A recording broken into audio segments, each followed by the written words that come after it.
பாவம் யார் பக்கம்? இன்னைக்கு ஒரு ஸ்டோரி சொல்றேன். நீங்க உங்களுக்கு இந்த ஸ்டோரியில யார் பக்கம் பாவம் போய் சேரும்னு சொல்லிட்டு தெரிஞ்சிருந்தா கமெண்ட் பண்ணுங்க. இது ஒரு கிராமத்துல நடக்கிற கதை. அங்க பாத்தீங்கன்னா ஒரு ராஜா ஒரு கிட்டத்தட்ட ஒரு 5-10 வருஷமாவே டெய்லியுமே அன்னதானம் போட்டுட்டு வந்துட்டு இருக்காருங்க. நிறைய மக்கள் பல ஊர்ல இருந்து சாப்பிட்டு போயிட்டு இருக்காங்க. ராஜாக்கு அந்த மக்களை பார்க்க அவருக்கும் ஒரு ஆனந்தம் வருது. நிறைய ஊருக்கு தண்டோரா போட்டு வர வைக்கிறாங்க. மத்தியான வேலையில நிறைய பேர் சாப்பிட்டு நல்லா இருக்குன்னு சொல்லிட்டு ராஜாவை போய் வாழ்த்திட்டு கிளம்பி போயிட்டு இருக்காங்க. இதே மாதிரி ஒரு நாள் நடந்துட்டு இருக்கும் போது பாத்தீங்கன்னா அந்த சைடா ஒரு ஈகிள் பாம்பை தூக்கிட்டு போகுதுங்க. அந்த பாம்பு வாயில இருக்க விஷம் ஒரு குண்டா ஃபுல்லா சாம்பார் இருக்கு, அந்த சாம்பார்ல பட்டுருதுங்க. இது யாருமே பார்க்கல. ஏன்னா ஒரு ஈகிள் மேல பறக்குது, பாம்பு மேல தூக்கிட்டு போயிட்டு இருக்காங்க, யாருமே பார்க்கல. தெரியாம என்ன பண்ணிட்டாங்க, அந்த சாம்பாரை எல்லாருக்குமே பரிமாறிடுறாங்க. அப்ப என்ன ஆகுங்க, விஷத்தை சாப்பிட்ட மக்கள் கூட்டம் கூட்டமா இறந்துடுறாரு. இந்த கூட்டமா இறந்த மக்கள் மேல் லோகத்துக்கு போறாங்க. நம்ம சித்திரகுப்தரும் யமதர்மராஜரும் இருக்காங்க.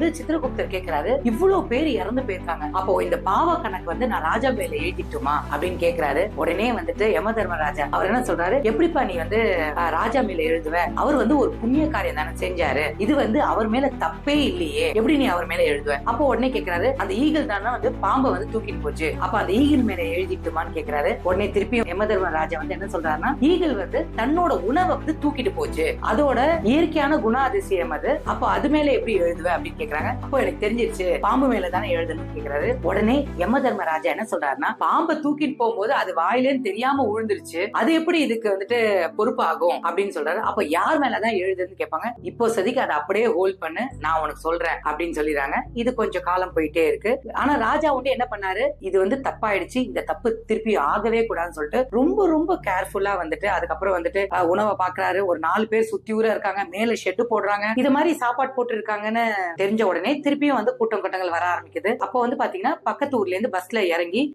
வந்துட்டே இருக்காங்க. பட் எங்க போடுறாங்கன்னு தெரியாதால அங்க ஒரு 2 பேர் உட்கார்ந்துட்டு இருந்தாங்க. அந்த 2 பேர் கிட்ட போயிட்டு, இங்க ராஜா சாப்பாடு போடுறாருமே, அந்த மண்டபம் எங்க இருக்குன்னு சொன்னீங்கன்னா நாங்க போய் சாப்பிட்டுட்டு வருவோம்னு சொல்றாங்க. இந்த 2 பேர் என்ன பண்றாங்கன்னா, ஏன்பா சாவணுமா உனக்கு, அங்க போய் சாப்பிட்டனா சாவதான் போற, எதுக்குப்பா இங்க வர, நீ கிளம்பி உன் ஊரை பாத்துட்டு போ, உன் வேலை என்னமோ அதை பாரு அப்படின்னு சொல்லிடுறாரு. இது யமதர்மராஜா பாக்குறாருங்க. உடனே சித்திரகுப்தரை கூப்பிட்டுட்டு இவங்க மேல அந்த பாவ கணக்கு எழுதுன்னு சொல்றாரு. ராஜா தன்னோட தர்மத்தை அவரோட வேலையை கரெக்டா செஞ்சுட்டு இருக்காரு. ஆனா இந்த 2 பேர் உட்கார்ந்துட்டு இருக்காங்க பாருங்க, அவங்க எதுவும் செய்யல, நல்லதும் செய்யல, எதுவும் செய்யல, தீமை ஒன்றையே செஞ்சுட்டு இருக்காங்க. முதல்ல அந்த பாவ கணக்கை இவங்க மேல எழுதுன்னு சொல்லி முடிக்கிறாங்க. இதுல நீங்க யார் மேல பாவம், யமதர்மராஜா கரெக்டா தீர்ப்பு கொடுத்தாரான்னு சொல்லுங்க எனக்கு. நம்மளோட லைஃப்லயே நிறைய பேர் இருப்பாங்க, ஒண்ணுத்துக்குமே அவங்க நம்மளுக்கு பயனே பட மாட்டாங்க. ஆனா ஏதாவது ஒண்ணு நான் குற்றம் சொல்லிட்டு போவாங்க. அவங்கள பத்தி எல்லாம் கவலையே படாதீங்க. பாவங்கள் அவங்க பக்கம் போய் சேரட்டும். நீங்க நல்லதே செய்யுங்க, நல்லா வாழ்வோம், நம்பிக்கையோட வாழுங்க. நன்றி, வணக்கம்.